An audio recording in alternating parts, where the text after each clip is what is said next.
Riakum harum ngaka tin kim ka han don sang ya azual chuang e sui lung le katona hayang chang chin tin la ya sui lung ro la le lai ni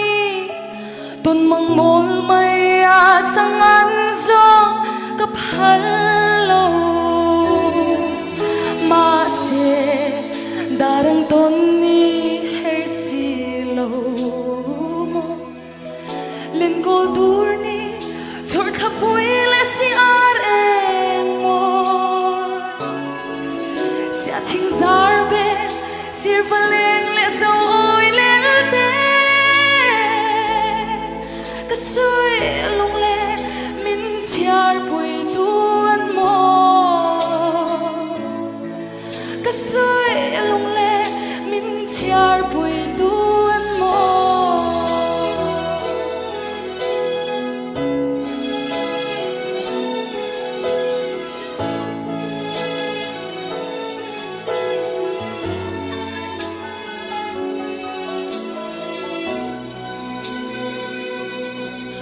mana chuan sui lung ruala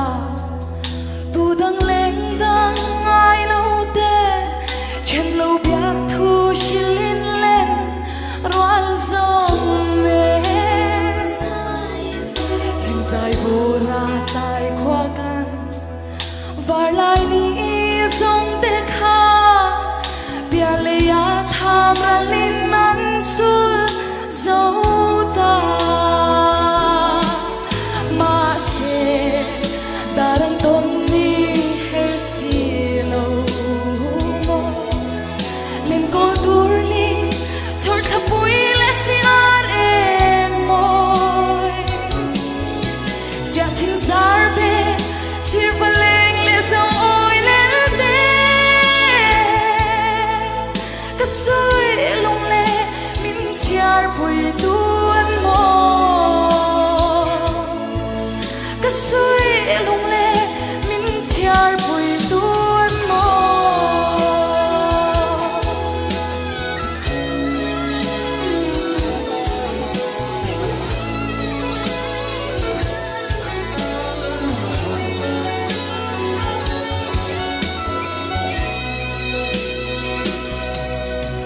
samang chen ni her chuakin khwa mun na leng lo mai chen lo bia chi u len rual teu ka fam sang in fam ro lu mua liam ni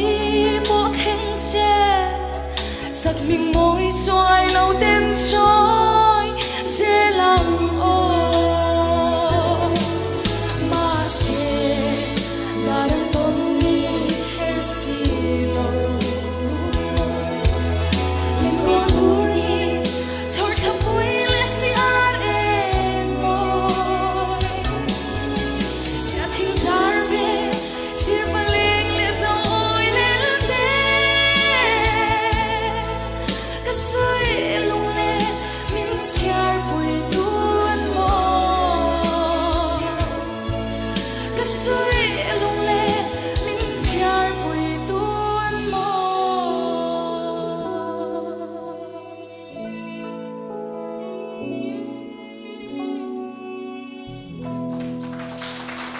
me khai à phong quỳ tang chung zon vela kan thok del in ka ria zai thiam khop mai hei kan obi ho ka va mel phaya an mit tui lo parol kuang mai